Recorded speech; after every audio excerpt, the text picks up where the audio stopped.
So recently, I've been getting a lot of DMs in regards to people that wants to migrate to Australia using their skills. I've had most people that are doctors. I've had most people that are like nurses, teachers, engineers, construction workers, and a whole lot. And all these people, they want to migrate to Australia through the skilled migration route. But the fascinating thing is they have no idea in regards to where to get started. See, most times I always prefer people to do a bit of a research, okay, before contacting migration agents or migration lawyers or agencies to help them migrate to Australia. If you can help yourself a little bit, I think that helps speeds up the process. So most of us are so busy to the point that even if you want to talk to us, you need to book an appointment. Booking an appointment with a migration agent sometimes will cost you like $200, okay? $200, $300 just for like a 15 minutes to like a 30 minutes call. So if you know where to get started in regards to looking for information, then you have no worries.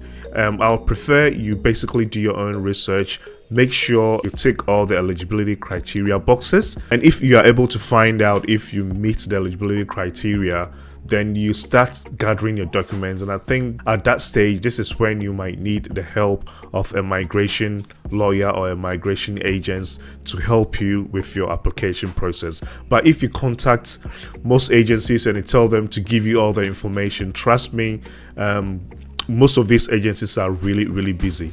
Okay, sometimes you think that you are the only person talking to them, but it turns out that on a daily basis we deal with a lot of people. Trust me guys, when you come and see my inbox, my emails, my DMs, trust me, everywhere is flooded. And most people will be like, I want to come to Australia as a doctor, and that's it. And they want you to like call them and like spend hours on the phone explaining the whole process to them. But if you can help yourself by doing a bit of a research and checking if you meet the eligibility criteria yourself, then that is one check, okay? Then maybe the agency can help you gather your documents to take you through the required process. In today's video, I'm going to share with you how you guys can navigate the skills occupation list. Most of you guys know what the skills occupation list is. I've already done a video in regards to that, but today this is going to be like a fresher video. So if you guys are thinking of migrating to Australia through the skilled migration route or through the employer skilled migration route, then you know what to do before contacting an agency. Or most times, most people can embark on this journey themselves. You don't need any agency to help you out. You can basically go do your research, get your documents ready, get your skills assessment done, and get your expression of interest done. And within no time, if you are lucky, of course, if you get invitation, you will be in Australia. We're going to look at the skilled migration list in Australia in this video. Before we do this deep dive, please know that I'm not a registered migration agent, so please use any advice or information in this video as general advice only. I'll see you guys on the other side.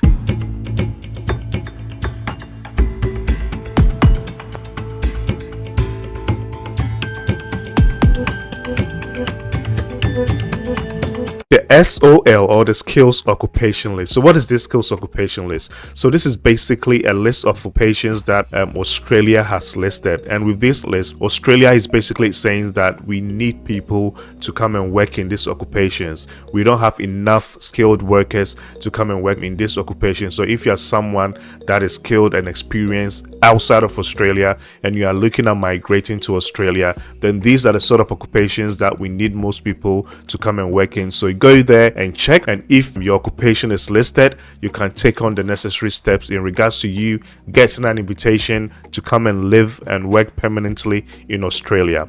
So this list is not permanent, so every year they take some occupations out and they bring some occupations. So if you're someone that is out there and you are thinking of coming to work and live and work in Australia permanently using this skills occupation list, okay, then your first step is basically go onto the skills occupation list. I'm going to share the link with you guys soon, and go and check if your occupation is listed there. If it's listed there, then you take the necessary step in regards to you embarking on this journey. Let's quickly do a deep dive. Okay, so on this skills occupation list, we have two lists, okay? So we have the MLTSSL list, that's what you see here, and we have the STSOL list. MLTSSL list basically stands for Medium and Long-Term Strategic Skills List.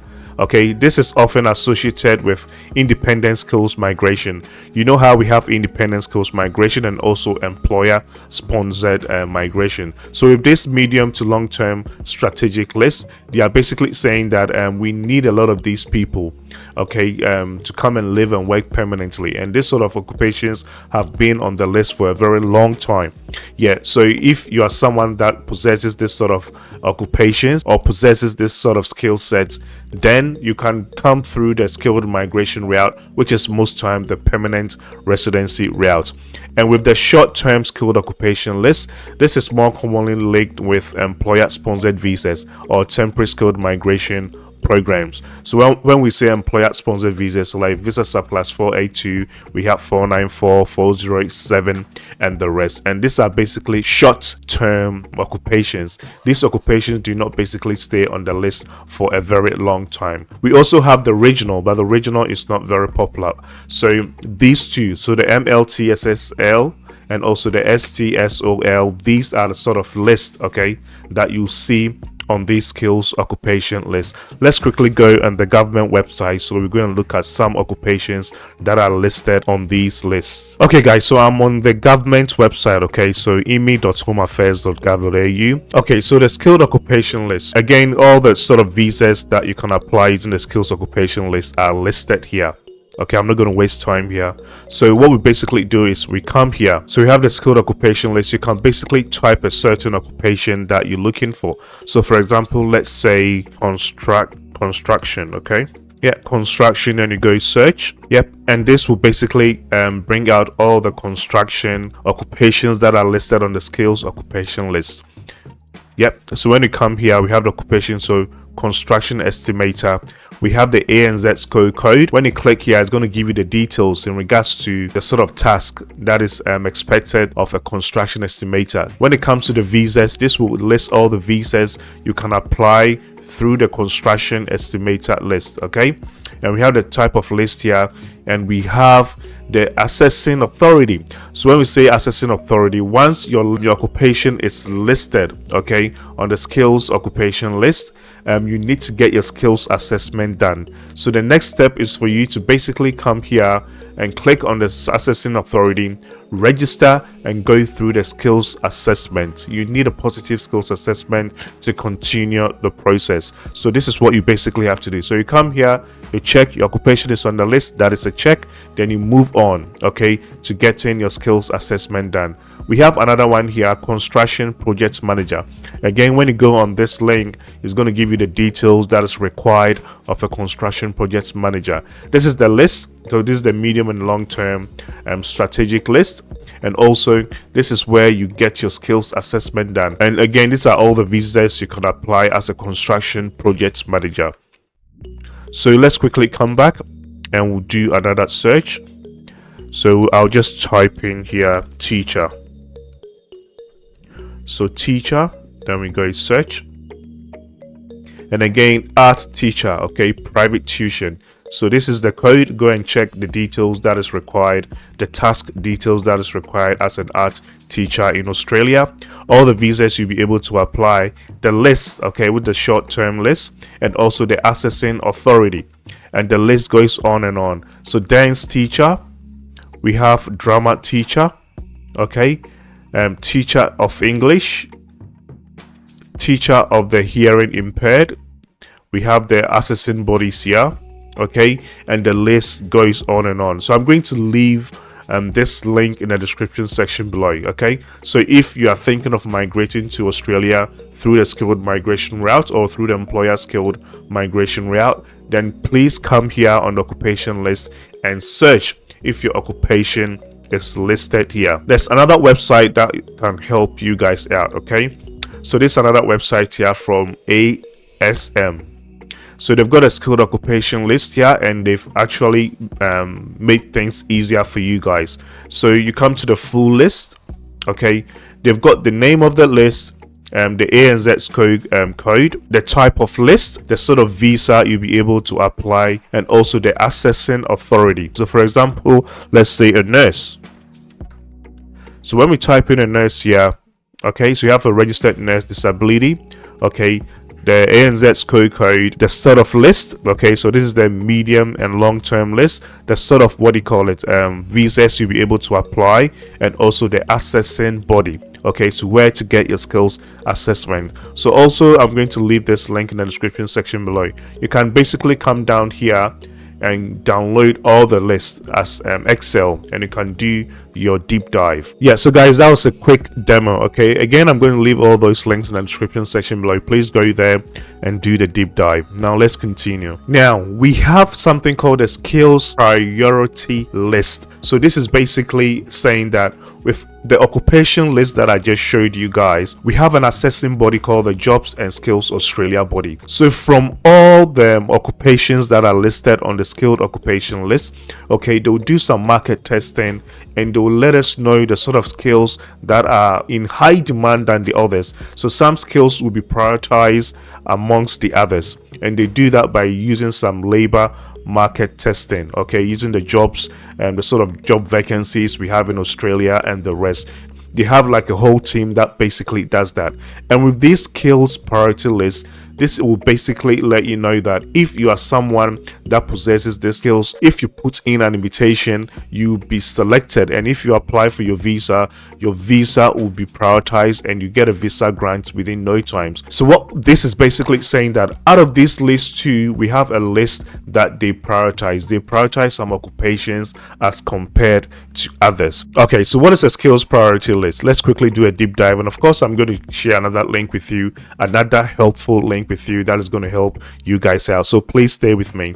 So the skills priority list SPL provides a current assessment of the Australian labor market, including a detailed view of occupations in shortage and the anticipated future demand of occupations. Okay, and this is done by, of course, both the Australian government and the Jobs and Skills Australia. So let me quickly share another link with you that's going to help you guys out. Okay, so again, the jobsandskills.gov.au, this is a government website, okay, and I've got a skills priority list here. And just mind you, this data was composed in 2023. We are still waiting on the updated data for this year.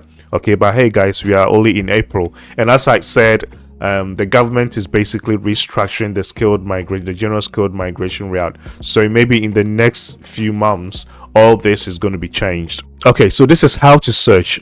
We have the S, which means for shortage, R means for regional shortage, NS means knowing shortage. Now when you come here, all these occupations will be found on the occupation list, but they've done some analysis here and they are basically telling us all the skills that are in high demand in regards to the sort of states. Okay, so we have the ones that are nationwide. We have the NSW states: Victoria, Queensland, South of Australia, Western Australia, Tasmania, the Northern Territory, and also the Australian Capital Territory. So what you are basically looking for, okay, is S. So when you see red S, that means it's hot cake. And when you see another one, which is the RS, which means that occupation is also hot cake but in a regional area.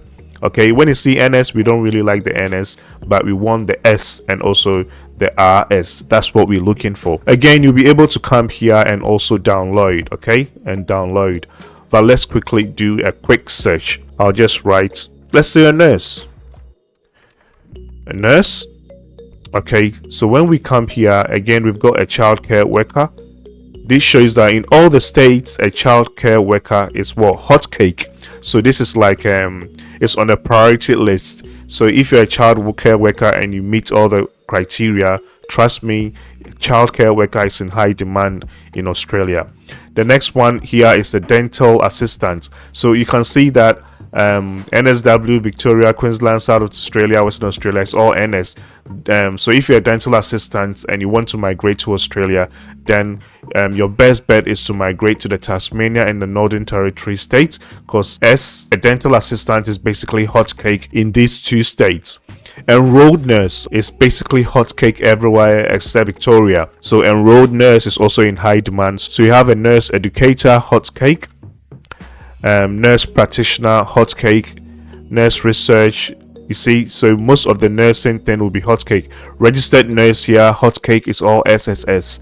See, everything here. So registered nurse, registered nurse, registered nurse, registered nurse, medical practice, everything here says hotcake. So this basically tells you or shows you that nurses are in high demand in Australia. Okay, so for example, let's say I'm a registered nurse. Okay, I'm a registered nurse from Nigeria or Ghana. Okay, so registered nurse medical, you can basically click on the link here. Okay, so for a registered nurse medical 2023, this shows that nationwide in Australia this occupation was hotcake. But when we look at 2021, it was only Tasmania and the Northern Territory that nurses were in high demand. But 2022, everywhere else was hotcake. 2023, everywhere else was also hotcake. So I'm pretty sure this year too, nurses are also in high demand in Australia. So this is basically how you can navigate. Okay, you can navigate through the priority skills occupation list. So there you go, guys. I just thought to record this for you guys quickly, and to also give you these links, okay, so you can get started with your research. If you are thinking of migrating to Australia, then this is the time for you to do so. You cannot just think about it and just relax, or think about it and just say that you are looking for the right person to feed you with all this information. As long as you got your phone or a laptop, you can start embarking on this journey by doing your research and also gathering the necessary documents for you to embark on this journey. In case you have any comments or questions, please comment below and I'll do my possible best to help you guys out. Again, if you are thinking of migrating to Australia on a student visa or tourist visa or on a skilled migration visa and you need help, okay, just let me know. I'm going to leave my email in the description section below and also my email on the screen now. Just contact me, and if I'm able to help you, I'll help you, and if not, I'll direct you to the right person that can assist you. My name is Kwame. I'll see you guys in my next video. Bye bye.